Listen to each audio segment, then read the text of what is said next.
오늘은 참으로 좋은 날입니다. 오늘 우리에게 좋은 일이 일어납니다. 하나님께서 예배드리는 자에게 복을 주십니다. 예배드릴 때 하늘의 신령한 은혜가 임하여서 영혼이 잘 되면 범사가 잘 되고 강건하게 되고 생명의 풍성이 얻는 은혜가 임하게 되는 것입니다. 1등 신자는 누구냐? 예배 잘 드리는 성도님들이 1등 신자입니다. 유혈을 막론하고 예배에 소홀하면 모든 것이 잘못되는 것입니다. 그래서 우리는 우리 호흡이 닿는 그날까지 예배 잘 드리다가 천국 가면 영원토록 주님을 찬양하고 주님 앞에 예배 드리는 것이 우리의 삶이 될 것입니다.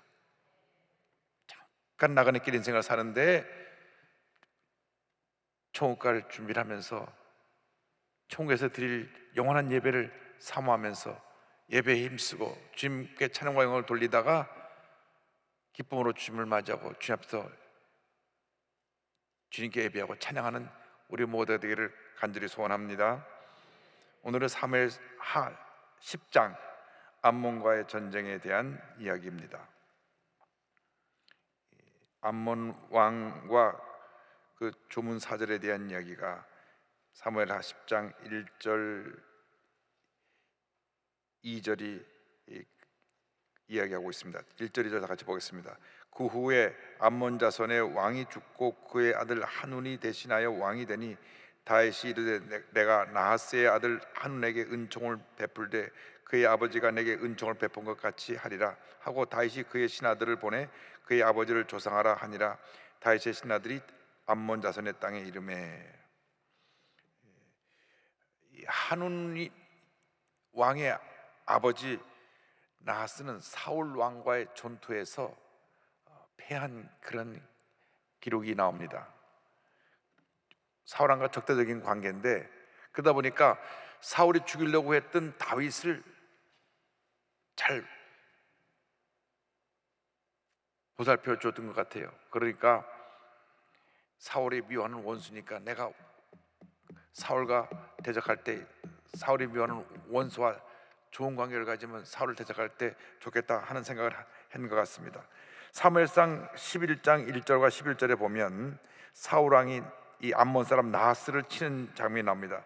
암몬 사람 나하스가 올라와서 길앗 야베스에 맞서 진침해 야베스 모든 사람들이 나하스에게 이르되 우리와 언약하자 그리하면 우리가 너를 섬기리라 하니 이튿날 사울이 백성을 3대로 나누고 새벽에 적진 한가운데로 들어가서 날이 더울 때까지 암몬 사람들을 치매 남은 자가 다 흩어져서 둘도 함께한 자가 없었더라.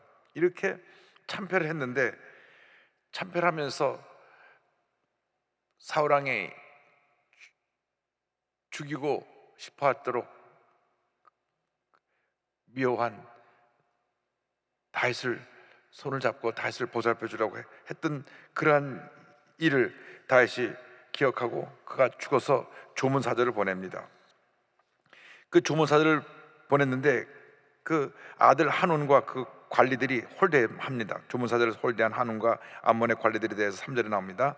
암몬 자손의 관리들이 그들의 주 한운에게 말하되 왕은 다윗의 조객을 당신에게 보낸 것이 왕의 아버지를 공경함인 줄로 여기시나이까? 다윗이 그의 신하들을 당신에게 보내 이 성을 엿보고 탐지하여 함락시키고자 함이 아니니까 하니. 다윗은 순수한 의도로 그 선친과의 관계를 생각하고 조문사절을 보냅니다. 사람이 죽었을 때는 그와 평소에 사이가 안 좋았다 하더라도 예의를 표하는 것이 기본 도리인 것입니다. 사람이 죽어 세상을 떠났는데 평소에 감정이 나쁘다고 가서 조문하지도 않고 외면하고 한다면 그건 인간의 근본적인 그 도리를 제대로 하지 못하는 것입니다. 인격적으로 문제가 있는 사람입니다. 죽음 앞에서는 모두가 엄숙해지는 것입니다.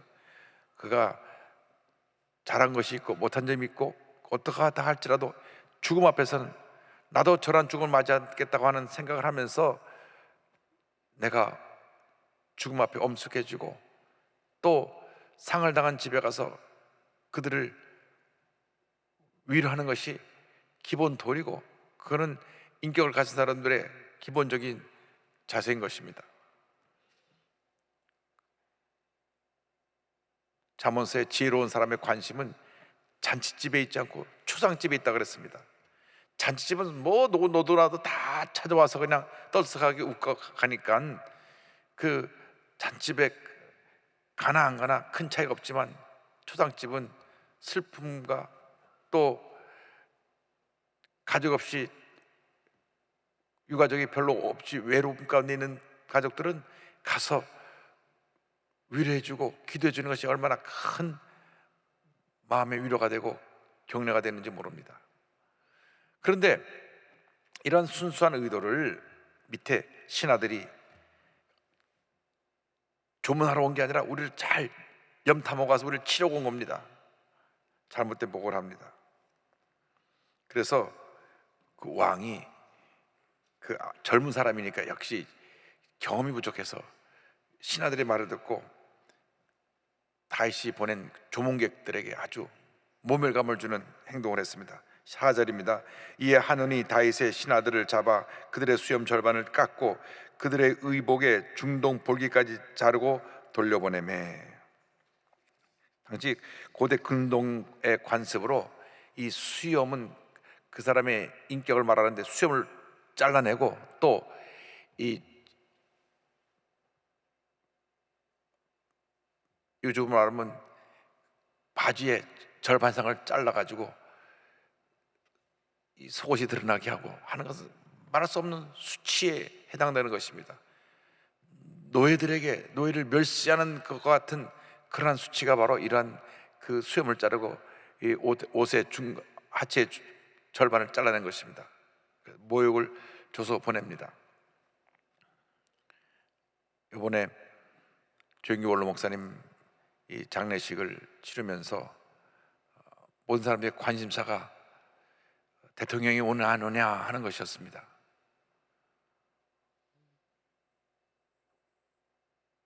캐톨릭 추경이 죽었을 때도 그곳에 가서 부부가 조의를 표하고, 또 조계종 전 총무원장이 죽었을 때도 김제까지 내려가서 조문을 하고 있기 때문에, 기독교의 대표되는 우리 조영기 목사님 돌아가셨으니까 당연히 올 줄 알고 언제 시간 내서 오시는가 관심을 가졌는데 결국 안 오셨습니다. 모든 이번에 대통령 후보로 나온 사람은 다 왔다 갔는데 안 왔다 갔어요. 그러니까 그 다음에 여러 신문에 기독교의 입장에 있은 분들이 기독교를 홀대하는 것이다, 저 전북 김제까지 내려가서 스님들과 함께 그 현직 총무원장 아니라 전 총무원장이 죽은 것도 가서 이렇게 조문을 취하고 온 대통령이 기독교의 대표되는 조영기 목사님 돌아갔을 때는 비서실장을 보내서 그냥 조문 인사만 하고 갔던 것은 기독교에 대한 자세가 잘못된 것이다. 그 주변에 일정을 짜는 사람들이 있습니다. 주변 보좌하는 사람이 잘해야 되는데 그분들이 가자고 하면 가는 겁니다. 주변 사람들이 잘 못하니까 모든 욕은 대통령이 먹게 되는 겁니다. 이번에 김영숙 교수가 글을 길게 썼는데, 일본에서 도쿄올림픽을 하는데 전 세계 200몇십 개국의 선수들이 와서 스포츠 게임을 하는데 한국과 일본과의 사이가 안 좋다고 해도 전 세계 축제니까 가서 덕담을 하고 오면 우리 대통령 품격도 올라가고 대한민국도 확 높이 올라갈 텐데, 옆에서 지금 사이가 안 좋은데 가지 마십시오, 그걸 말렸다고 해서 안 가니까 결국은 우리가 대한민국이 일본과의 관계가 더 나빠지고 오히려 세계에서 더 이렇게 우리 한국이 이렇게 더 올라갈 수 있는 기회를 스스로 포기한 것이다. 교수님 그걸 썼어요. 중요한 것은 옆에 있는 사람들이 같이 잘해야 되는 것입니다. 옆에서 누가 보더라도 제대로 바르게 일을 할 수 있도록 잘 모셔야 역사 가운데 죄인이 되지 않지. 물론 최종 판단은 책임자가 합니다만은 옆에 사람들이 다 반대하면 최종 책임자도 어쩔 수 없이 사람들이 끌려가는 겁니다.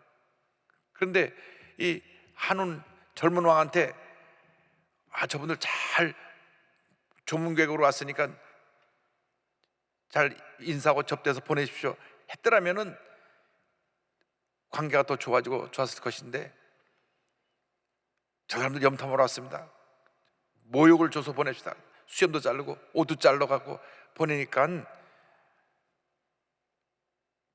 이것이 다윗왕과의 관계가 완전히 틀어져 가지고 대전쟁이 일어납니다. 그 조문객들만 잘 대우해서 보냈다면 그렇지 않았을 텐데 조문객들을 멸시하고 나니까 대전쟁이 일어났습니다.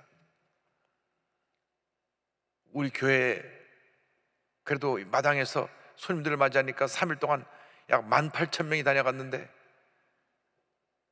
그래도 우리 교회 모든 부서에서 다 나와서 저와 우리 장로회 임원들과 또 한교총에서 우리 송황석 목사님과 목사님들이 나와서 오는 조목들을 다 맞이하니까 참 은혜 가운데 장례식이 잘 맞춰졌습니다. 누구 한 사람도 왔을 때 구박하고 보내지 않았습니다. 그런데 이 다윗 왕이 보낸 사절을 구박해서 보내니까 이것이 큰 문제가 됐습니다. 5절 다 같이 보겠습니다. 사람들이 이 일을 다윗에게 알리니라. 그 사람들이 크게 부끄러워함으로 왕이 그들을 맞으러 보내 이르기를 너희는 수염이 자라기까지 여리고에서 머물다가 돌아오라 하니라. 수치를 당하고 온 조문 사절들을 그럼 너희들은 여리고에서 머물면서 다시 수염이 다 자라고 다시 옛 모습을 회복한 다음에 돌아오라고 얘기했습니다. 그리고 나서 이제 암몬 자손과 그 다윗의 군사와 전쟁이 일어나는데, 암몬 자손이 자기들이 다윗과 싸우려고 힘이 부족하니까 용병들 돈을 주고 많은 군사를 모아가지고 같이 쳐들어옵니다. 사무엘하 10장 6절입니다. 다 같이 보겠습니다. 암몬 자손들이 자기들이 다윗에게 미움이 된 줄을 알고 암몬 자손들이 사람을 보내 벳르홉 아람 사람과 소바 아람 사람의 보병 2만 명과 마아가 왕과 그의 사람 1,000명과 돕 사람 12,000명을 고용한지라. 자기들이 잘못한 것을 알았어요. 알고 나서는 이제 다시 우리를 공격하면 어떡할까 해서 용병들, 그 당시는 돈을 주고 군사를 갖다가 전쟁에 빌려옵니다. 당시 그 아람 지역의 조그만 소도시 국가들, 그러니까 우리나라로 말하면 옛날에 뭐 고구려, 백제, 신라 이렇게 여러 나라가 있었는데, 그보다 더 오래전에 가면 그 지역을 중심으로 조그만 나라들이 많이 있었는데, 그 지역에 있는 사람들에게 이제 아람 사람들 여러 도시에게 돈을 주고 저들을 이제 용병으로 사옵니다. 역대상 19장에 보면 그 설명이 나옵니다. 6절에 암몬 자손이 자기가 다윗에게 믿게 한 줄 안지라. 한온과 암몬 자손은 더불어 은 1,000달란트를 아람 나하라임과 아람 마아가와 소바에 보내 병거와 마병을 쌍내되 엄청난 돈을 주고 군사를 사옵니다. 벳르홉 아람 사람과 소바 아람 사람의 군대 보병 2만 명, 그리고 마아가 왕의 군대 1,000명, 도배 군대 12,000명, 그러니까 33,000명. 우리나라 군대가 60만이니까 우리나라 군대 5% 정도는 그 옛날에 그 많은 숫자를 동원해서 치러옵니다. 사무엘하 10장 7절 8절입니다. 다윗이 듣고 요압과 용사의 온 무리를 보내매 암몬 자손은 나와서 성문 어귀에 진을 쳤고 서바와 르홉 아람 사람과 돕과 마아가 사람들은 따로 들에 있더라. 다윗의 소식을 듣고 이제 요압 대장을 앞세워 가지고 군대를 보냅니다. 그런데 암몬 자손은 자기네 수도 라빠성 어귀에 포진했고, 그 한온이 고용한 용사들은 그 밖에 들에 메드바들에 진을 치게 했습니다. 그렇게 이제 라빠성 앞에는 자기네 군대들, 그리고 저 메드바들에는 용병들을 갖다가 진을 쳤는데, 역대상 19장 7절입니다. 그 설명이 나옵니다. 곧 병거 3만 2천 대와 마가 왕과 그의 군대를 고용하였더니 그들이 와서 메드바 앞에 진침해 암몬 자손이 그 모든 성읍으로부터 와서 모여와서 싸우려 한지라. 어마어마하게 군대를 동원했습니다. 요압은 전략가입니다. 딱 나가 보니까 이 들에 모인 아람의 용병들은 여러 나라에서 불러다 모으니까 우합지졸입니다. 자기들은 왜 왔는지도 몰라요. 위에 사람이 가라고 하니까 나온 겁니다. 돈을 윗사람들이 받고 그걸 파송했기 때문에 그 우왕좌왕 들에 모여 있으니까 요압이 작전 계획을 짜는 것이 10장 9절 물론 12절에 합니다. 다 같이 보겠습니다. 요압이 자기와 맞서 앞뒤에 친 적진을 보고 이스라엘의 선발한 자 중에서 또 엄선하여 아람 싸움과 싸우려고 진치고 그 백성의 남은 자를 그 아우 아비새의 수하에 맡겨 암몬 자손과 싸우려고 진치게 하고 이르되 만일 아람 사람이 나보다 강하면 내가 나를 돕고 만일 암몬 사람이 너보다 강하면 내가 가서 너를 도우리라. 너는 담대하라. 우리가 우리 백성과 우리 하나님의 성읍들을 위하여 담대히 하자. 하나님께서 선히 여기시는 대로 행하시기를 원하노라 하고, 요압은 아주 정예부대 중에 정예부대를 탁 뽑아가지고 숫자적으로 엄청나게 많은 그 용병들, 여러 나라에서 온 수만 명과 직접 맞닥뜨려 싸우기를 하고, 그러니까 3만 3천 명이 거기 모여 있어도 요압이 볼 때는 여러 나라에서 와가지고 각기 다 대장들이다라고 하니까 아주 제일 잘 싸우고 용맹스러운 특공대를 앞서서 딱 그들 치면 그들이 사본으로 갈아질 것을 알았습니다. 근데 그렇게 해서 치다가 만약에 우리가 밀리면 아비새에게 와서 네가 나를 돕고 또 너가 치다가 부족하면 내가 너를 돕겠다.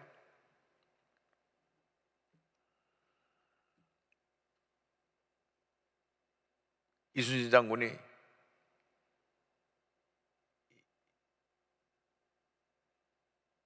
명랑대전 해전에서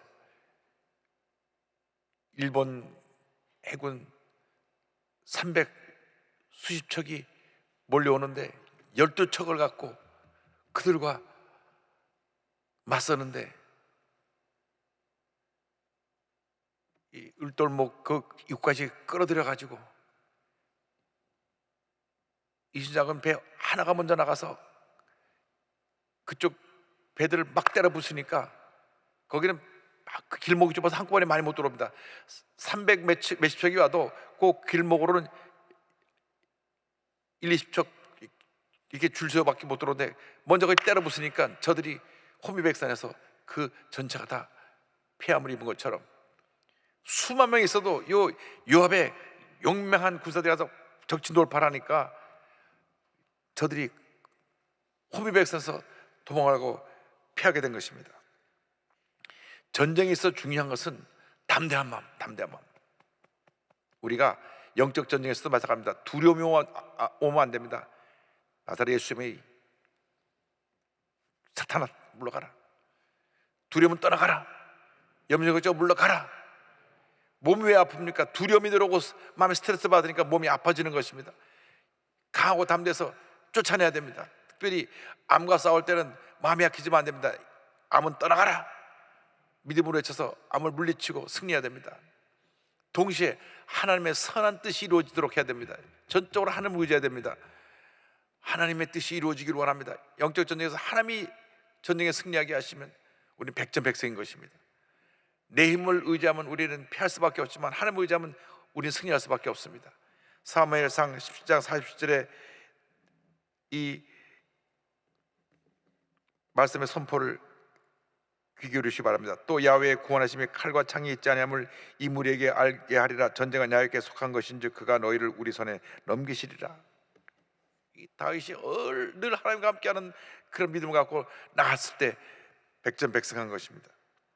그래서 이제 사무엘하 10장 13절 14절 그 전쟁에서 이기는 장면이 나옵니다. 요압과 그와 함께한 백성이 아람 사람을 대항하여 싸우려고 나아가니 그들이 그 앞에서 도망하고 암몬 자손은 아람 사람이 도망함을 보고 그들도 아비스 앞에서 도망하여 성읍으로 들어간지라. 요압이 암몬 자손을 떠나 예루살렘으로 돌아가니라. 먼저 치니까 막 컴에서 도망가니까 그 뒤에 있던 그 모압 군대도 성으로 들어가 숨어버렸습니다. 그래서 전쟁터에 승리하고 예루살렘으로 돌아가는 장면이 나옵니다. 자, 이게 1차전이 완전히 일방적인 승리로 끝나는데 이 사람들이 거기서 멈추지 않았어요. 또 군대를 동원합니다. 그 두 번째 전쟁에 또 저들이 패배하는 장면이 그 이후에 나옵니다. 암몬과 아랍 연합군의 패배입니다. 15절 16절입니다. 아람 사람이 자기가 이스라엘 앞에서 패했음을 보고 다 모임에 하다데셀이 사람을 보내 강 건너 쪽에 있는 아람 사람을 불러내매 그들이 헬람에 이르니 하다데셀의 군사령관 소박이 그들을 거느린지라. 저들이 참패했는데도 그 아람 족속의 많은 소도시에 종주권을 가진 하다데셀 왕이 다시 소집을 했습니다. 다 모여라. 우리 이렇게 대군대로 가서 참패했는데 다시 우리 전열 가다면서 저들과 싸우자. 악한 사람은 혼인하게 깨어져도 돌아서는 또 악한 짓을 도모하는 것입니다. 화에 맞은 양심을 가진 사람은 죄를 짓고 회개하지 않습니다. 또 죄를 짓고 또 죄를 짓습니다. 그래서 교도소에 들락날락 한번 들었다 나면 별이 하나라는데 별 5개 6개를 막 붙이는 것입니다. 왜? 그 화에 맞은 양심 때문에 죄의 충동에서 벗어나지 못해서 그렇습니다. 저들이 악한 사람들은 악한 일을 도모하기 때문에 언제나 악한 일을 도모하고 하나님의 사람들을 공격하는 일이 저들의 삶이기 때문에 저들이 모여서 다시 쳐들어옵니다. 17절로 19절입니다. 어떤 사람이 다윗에게 알림에 그가 온 이스라엘을 모으고 요단을 건너 헬람에 이름에 아람 사람들이 다윗을 향하여 진을 치고 더불어 싸우더니 아람 사람이 이스라엘 앞에서 도망한지라. 다윗이 아람 병거 700대와 마병 4만 명을 죽이고 또 그 군사령관 소박을 치매 거기서 죽으니라. 하다데셀에게 속한 왕들이 자기가 이스라엘 앞에서 패함을 보고 이스라엘과 화친하고 섬기니 그러므로 아람 사람들이 두려워하여 다시는 암몬 사람을 돕지 아니하니라.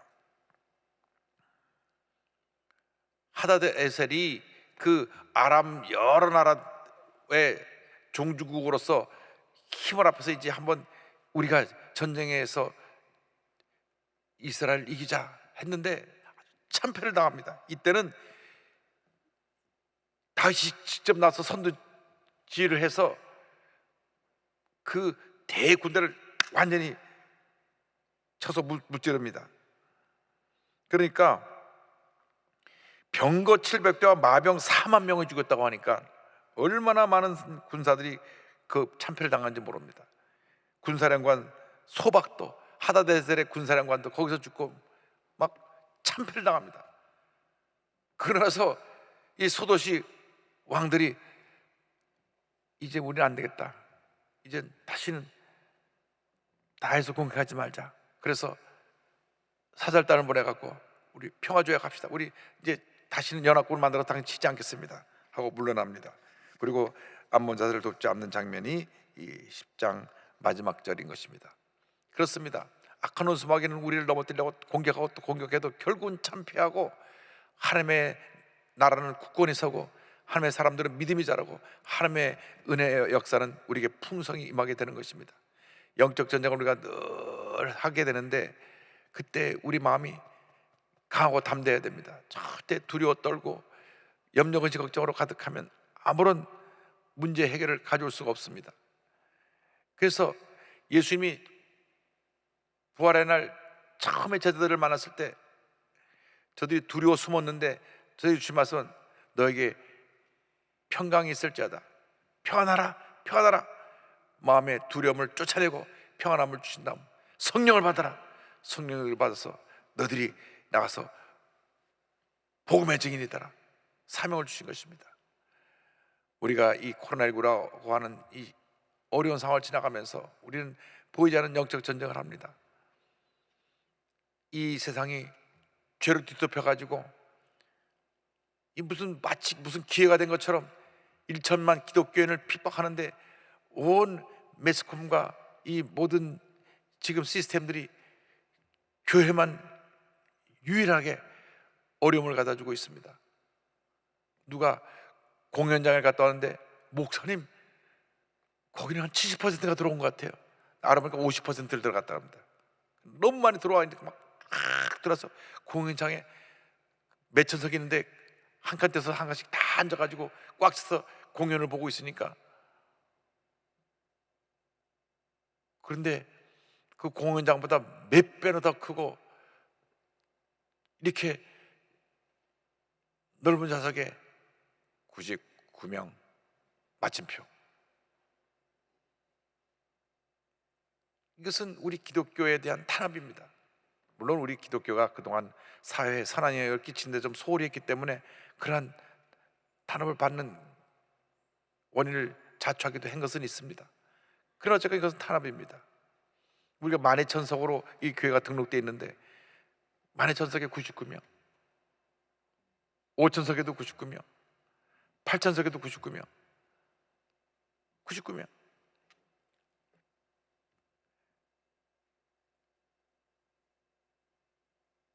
국무총리실에서 이번에 풀립니다. 발표 나가면 그 질병관리본부통해서 그렇게 했습니다. 질병관리청에서 그 얘기를 하면 또 이것은 우리가 스스로 결정할 수 없습니다. 왔다 갔다 책임을 안 집니다. 물론 이제 다음 주 지나고 나서 백신 다 맞은 사람은 숫자에 제한하지 않고 예배 참석한다고 약속을 했으니까 우리가 잘 참는 것입니다. 우리가 참는 것입니다. 참고 우리가 더 잘하고, 그리고 우리가 정말 기독교를 존중할 수 있는 지도자를 앞으로 세우고, 그래서 이 나라가 굳건히 서게 될 때 하나님께서 큰 복을 줄 줄로 믿습니다. 우리가 먼저 잘해야 됩니다. 우리가 먼저 잘하고, 그 다음 우리가 하나님 앞에 바로 섰게 되면 어떠한 대적도 우리는 물리칠 수가 있습니다. 다윗의 군대가 그 수많은 나라가 합쳐서 수를 헤아릴 수 없이 많은 군대가 쳐들어왔어도 넉넉히 이긴 것은 하나님이 함께 하시기 때문입니다. 우리 1천만이 딱 한 마음 돼서 성령 안에서 하나님의 영광에서 헌신하기만 하면 만군의 하나님이 우리와 함께 해줘서 모든 대적을 물리치게 하시고 위대한 대한민국을 건설하게 만들어 주시고, 북한이 복음 앞에 무릎을 꿇고 문을 열어서 예수 그리스도의 복음으로 남북이 평화 통일을 이룬 날이 다가오게 될 줄로 믿습니다. 우리 위해서 우리가 기도해야 될 것입니다. 기도하겠습니다. 사랑과 은혜와 자비가 무한하신 하나님 아버지, 만군의 야훼 하나님이 우리와 함께 하시기 때문에 어떤 전쟁에서도 우리는 넉넉히 이깁니다. 주님 도우시고 함께 하시고 은혜 내려 주셔서 하나님 영광에서 헌신하는 우리 모두가 될 수 있도록 은혜 내려 주옵소서. 예수님의 이름으로 기도 올리옵나이다. 아멘.